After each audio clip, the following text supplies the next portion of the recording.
So are we ready? Unit 7, review. Okay, Unit 6 and Unit 7 both were very cumulative, right? Like what you learned in Learning Target 1, you needed in 2, which you needed in 3, and you needed in 5, all of them, right? So this is very much the same way, which is, if you think about it, we didn't take a Unit 6 test, right? We didn't take a Unit 7 test either, partly because we were running out of time, but partly because the last check for understanding we took in each of those units pretty much was a unit test, because it included all of those previous learning targets. So keeping that in mind, starting out with me from the very beginning, I think remembering, so learning target number 1, our first check for understanding was pretty easy, because it was like classifying and adding and subtracting them, okay? So if I'm classifying polynomials, somebody will shut that door, please.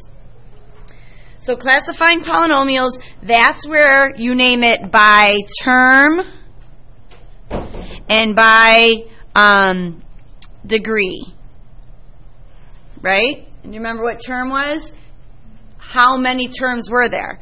If there were if it was one term, it was a monomial, right? If there were 2 terms, it was a binomial. 3 was a tri, and 4 or more, we called it a what? Polynomial. Yes, that's where we said, we said, it sounds like it should be quad, but that's just where we had more, okay? So that's how many terms there were. By degree, and degree is the what again? Yeah. It's the highest exponent that you see, right? So if it has a 0 degree, which means it's a constant, which means there are no variables. Remember that? We're going to do some examples. If the highest degree is a 1, that's when it's linear, because that's when we graph y equals 3x plus 2. Straight line. Okay? And if its highest degree is the second degree, it's what we've been using all of Unit 7, that's a what? Quadratic. Remember there was that weird thing, quad sounds like 4, so you would think it would be for 4. 3 we called a cubic. 4, do you remember what it was? Quartic, good. Quartic. For that, you could just think a quart, okay? Quarter is fourth. And then we only went up to 5, and we called that, because think of like 5 or 15, quince, quintic. Okay, so then we put these together.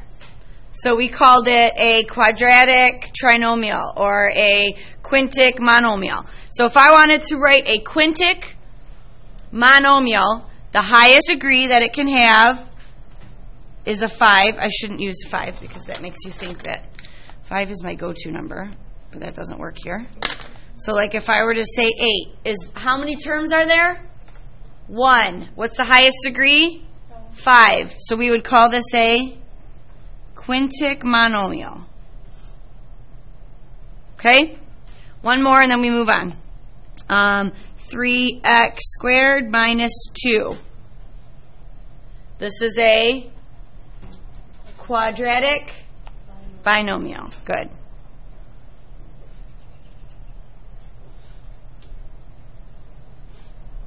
Okay, learning target number 2, not wasting any time. This is literally meant to just be a quick refresher of your memory. All right, learning target 2 is, now we take these polynomials that we just learned what the heck a polynomial is, and we add and subtract them.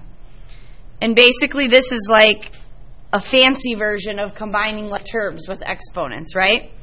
So if I said take this binomial, 4x squared plus 2, and add it to negative 5x squared minus 1, when there was a plus in between, That's when you said, oh, it's like combining like terms, except just pretend like the parentheses aren't there.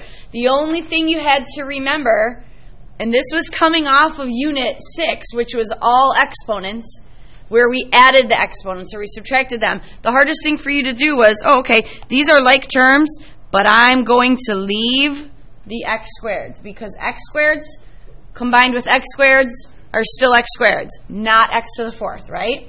Okay, and then I just combine my positive 2 and my negative 1 to get that. Okay? Yes, thank you. Okay?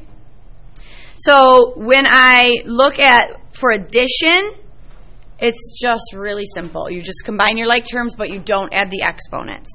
So don't add any exponents here. Okay, subtraction gave us a little bit of a thing to look out for. If I were to say 5a cubed plus 2a squared minus 6, and I wanted to subtract 4a squared plus 7, what did you have to do first?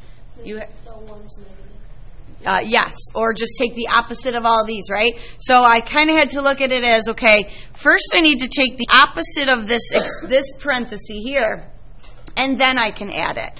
And that meant doing nothing with this, right? And then this being a negative 4a squared and a negative 7. And then it was back to an addition. This looks familiar, right?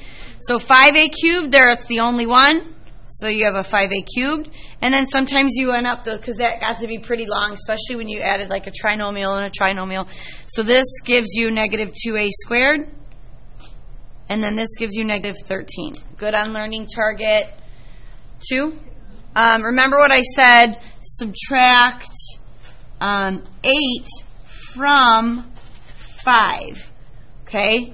Obviously, you would do it with binomials or trinomials. But what does that do? So like this learning target, subtract this binomial from this binomial, you have to set it up correctly. So that would be saying, let's just make this, you have to set it up, meaning I'm taking 8 away, and if it was a binomial, let's just say 8 plus x, away from 5, that would mean you have to switch them, right? So I'm taking this 8 plus x away from 5. You can't just put it without the parentheses. So do you remember that? You have to put it in there because you want to subtract both the 8 and the x. With no parentheses, you're just subtracting the 8. Okay, learning target 3. Good? So learning target 3 then is multiplying. The only thing we didn't do in Unit 7 was divide polynomials. So we are multiplying polynomials. And that then said, okay, now use those exponent rules that you learned. So we started out pretty simple. We said negative 5a, and I want you to multiply that by 3a squared plus 2. And that just was a distributing, okay? So you're multiplying a negative 5a times this, which we just came off of doing in our exponent unit. So that's negative 15a to the third, right? And then this times this is just negative 10a. All right? Then we multiplied some double ones, like 4x squared y to the third. And this wasn't fun, but we had x, y to the fifth minus 2x squared y squared plus 5x. Let's do that. I mean, it looks kind of crazy, but if you just treat it as 3 separate problems, you are multiplying 4x squared y cubed by each of these. So 4 times 1 is 4. Okay? 2 plus 1 is 3. 3 plus 5. Oh, I don't know if that was a sneeze or yes, it was a hiccup. And then this gives you 8. Everybody's good on that term? Then we do the next. This is negative 8. Add this. That's a 4. That's a 5.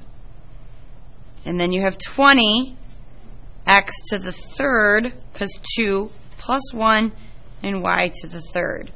And then I look to see if any of them are like terms. Boy, they look like they might be. They all three have x's and y's, but that's a 3 and that's an 8. That's a 4 and a 5, 3 and a 3. Nothing. Done. Okay? Then we did a binomial times a binomial, and this is where it started to get fun. 4x plus 3 times 2x minus 8. And this is where I started. I don't know if you remember, but I said, hey, remember when I told you about something called the box method? And I said, if you learn to use the box method now to multiply, it'll really come in handy later when you factor, right?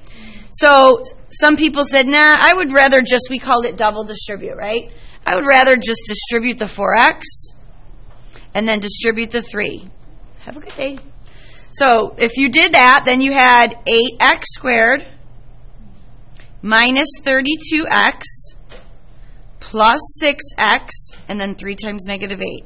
And then it always ended up that you had those two to combine, right? If it was set up in this way. So you had your 8x squared minus 26x minus 24, right?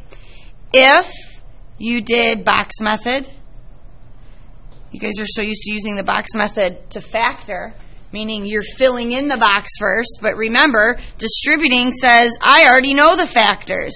It's 4x plus 3 and a 2x minus 8. So maybe now, after having taught you factoring with the box method, does multiplying with the box method make sense now? Instead of starting out with the numbers in here and pulling them out, you're putting them in there. So 4x times 2x was your 8x squared. This is where your negative 32x came from. This is where your negative 24 came from, and this is where your 6x. And then instead of the two middle terms here, it was these two that needed to be combined, right? And you still got the same answer. You got your 8x minus 26x minus 24, okay? So that's how you would do that. Then we had a couple special cases. 5a plus 3, 5a minus 3. Do not let those special cases come back and haunt you, right? You can go ahead and factor or double distribute this. You can go ahead and do a box method, but if somebody stops and says, hey, I know that one, that's one of those special cases. They're almost identical, except one's a plus and one's a minus. This is the one where the middle term is going to actually cancel. Wouldn't you just square each of these? So your answer is 25a squared minus 9, right?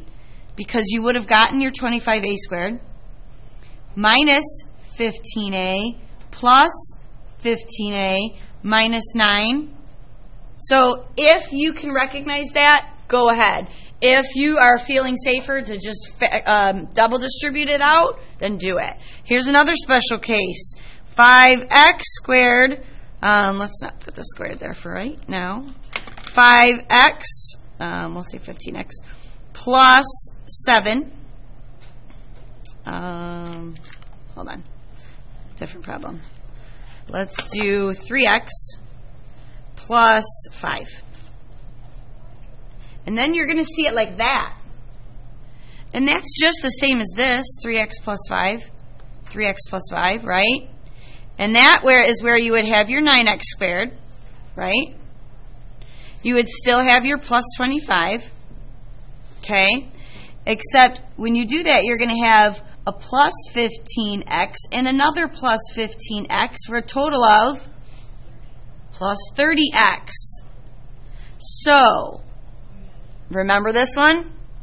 This was where you have, okay, square that. The middle term doesn't cancel. It actually doubles. So that's where you would go like this, remember? So 3x times 5 is 15x, and you got 2 of them, which gives you 30. If you remember the shortcut, use it. If you don't, then don't. You don't have to, okay? All right, that was learning target number 3. Ready for 4? Okay, because 4, we moved on into factoring. And this is where you're probably really going to want to make sure you listen closely. Factoring.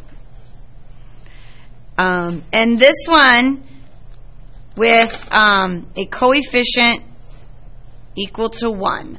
Let me explain what that means. That means that I have x squared plus 4 x plus 3. And by a coefficient of 1, I mean it's a piece of cake, right? Seriously, you don't even have to do the box. You don't even have to do the x if you don't want to. You're looking for two numbers that when you multiply them give you 3. When you add them, so this is the product, this is your sum, gives you 4. And because 3 is prime, you really only have one set to choose from, 1 and 3, right? So this is where you say to yourself, x times x gave me x squared. Now, let's as I check some of these, even the retest, the signs are off. This is a positive product. So you know the only way to get a positive product is both of these signs have to be the same. You look here to see what it is. It doesn't just go whatever's there goes there. This is 3 times 1. All right? What if I have a squared minus 10a plus 16? Okay? So here it was obviously 3 and 1. A times a was a squared. I have a positive product, which means my signs are going to be the same again, except this time they're both going to be, right? And here's why. If that part confuses you, then don't do it that way. Use your x. I'm looking for two numbers that multiply to give me 16 and add to give me negative 10. So if you can't remember the signs, then just do it this way. So I know that it's going to be what? Negative 8 and negative 2. Negative 8, negative 2. Got it? And then the last kind you'll see is when the n sign is a minus. So like say n squared plus 8n minus 20. N times n is n squared. This one's almost in a way easier because that n sign is negative. So you know the only way to get a negative product, or if you choose to do the x, you're looking for a product of negative 20 but a sum of 8, right? So because this is a negative 20, you know that one of each goes there. Now this time I'm going to subtract my factors to get 8. And what's that going to be? 10 and 2. And now I just got to figure out where the 10 goes. If I want my 8 positive, larger number there. So it's a positive 10, negative 2. Okay, now I do want to point something out because I didn't give you a review packet on Unit 8 because we just literally took that test, right? If this had an equals 0 after it, which I want to look for my pencil. If this doesn't, I mean, it'll be broken down by learning target, but if this had equals 0, then what would you have to do? Would that be your answer? No, your answer would be negative 10 and positive 2. Here your answer would be positive 8, positive 2. But it doesn't. So you leave it. I don't need the zeros. It's not asking you for the zeros, so leave it. Okay, learning target number 5. Factor with a coefficient not equal to 1. And this was a GCF one, okay? So, did I miss the... Oh, yeah. Okay, it's right here. So if I were to say 3n squared minus 13n plus 10, I'm only going to do one of these because I don't want to take up all your time. I am. So this is where, okay, because that 3 is there, I can't just say n times n because it's not. I know it's 3n times n. This is where I do the full box method. A times c is 30 and b is negative 13. I know it's a negative and a negative. So what's that going to give me when I add them? 10 and 3. 10 times 3. 10 plus 3. Okay, here's the difference. I can't just take them and put them in those parentheses because of that sinking 3. So this is where I do a full box method, right? I do the x and the box. And here's the important thing. I need you to know. This and this goes here. So you got 3n squared and 10 going there. And then this one and this one goes here. Right? Okay?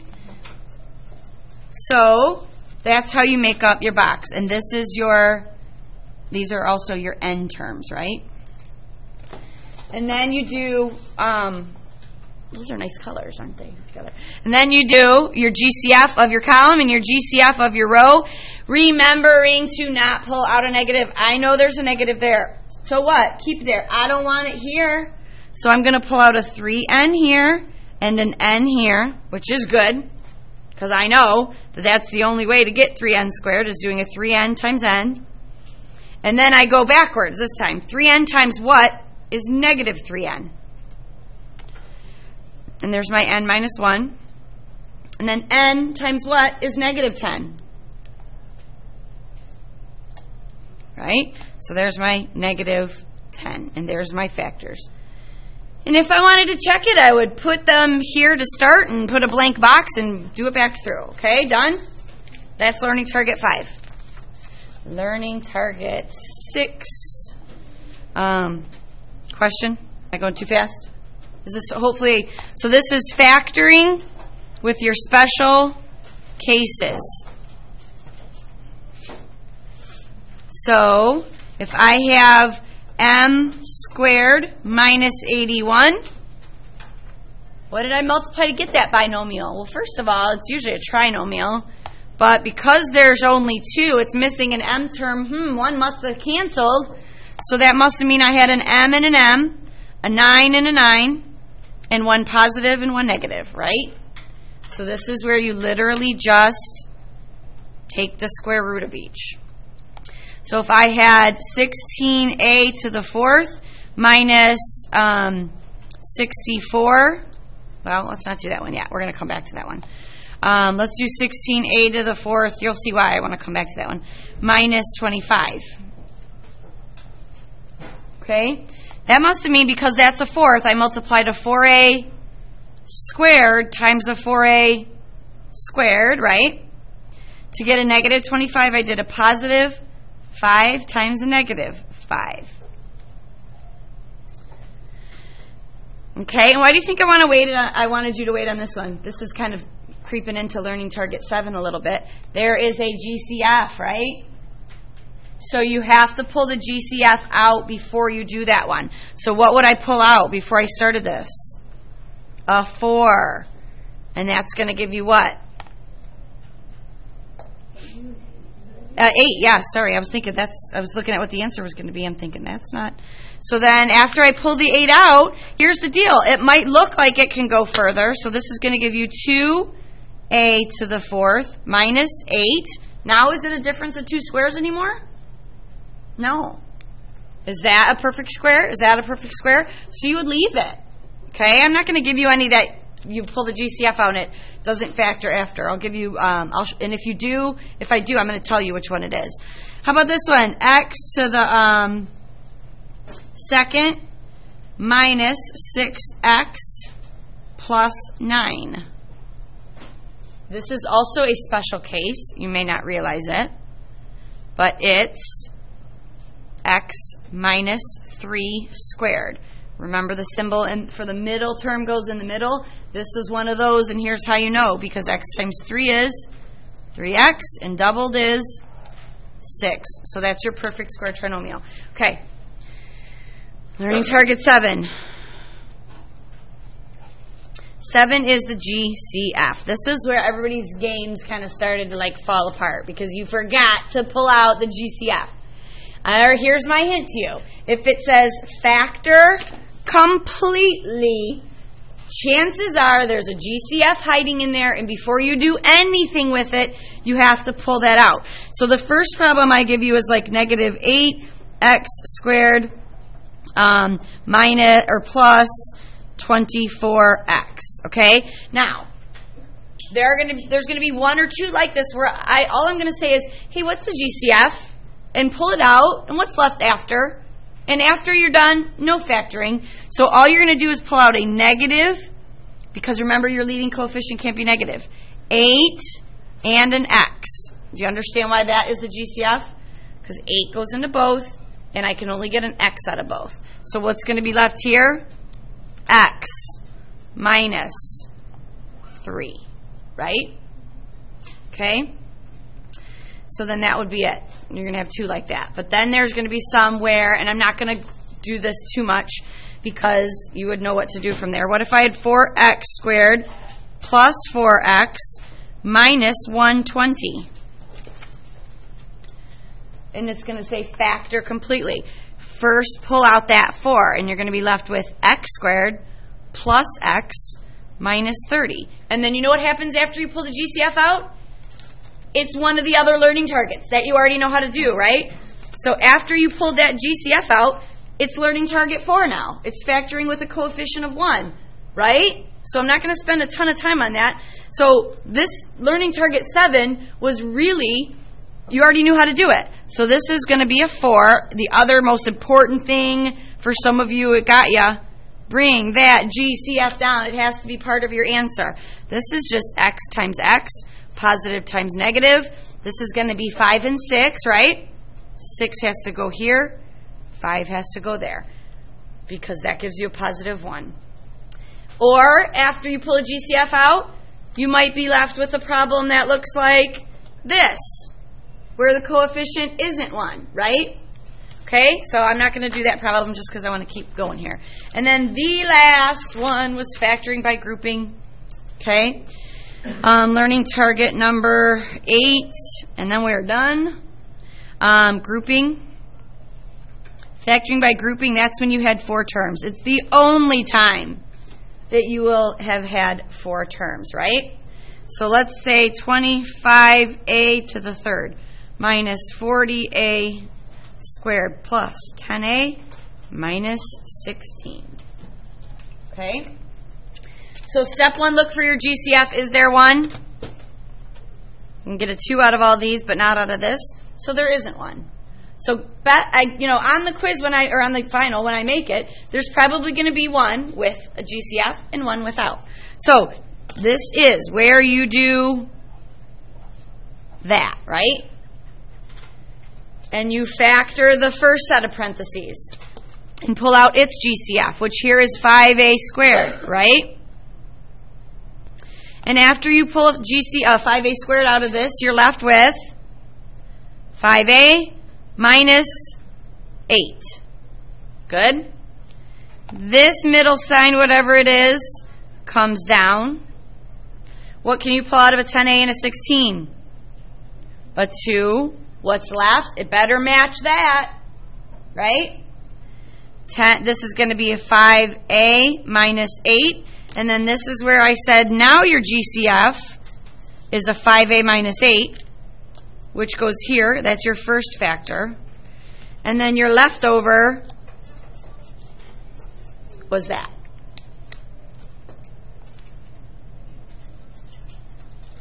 Okay? So you can kind of see where your answer comes from. 5a squared, or 5a minus 8, and then your leftovers. Okay? And then if there's a GCF that you have to pull out, like let's just do this one. 20x to the third plus 35x squared minus 20x minus 35. These all have a 5 in common, right? So I'm going to pull that 5 out and figure out what I'm left with.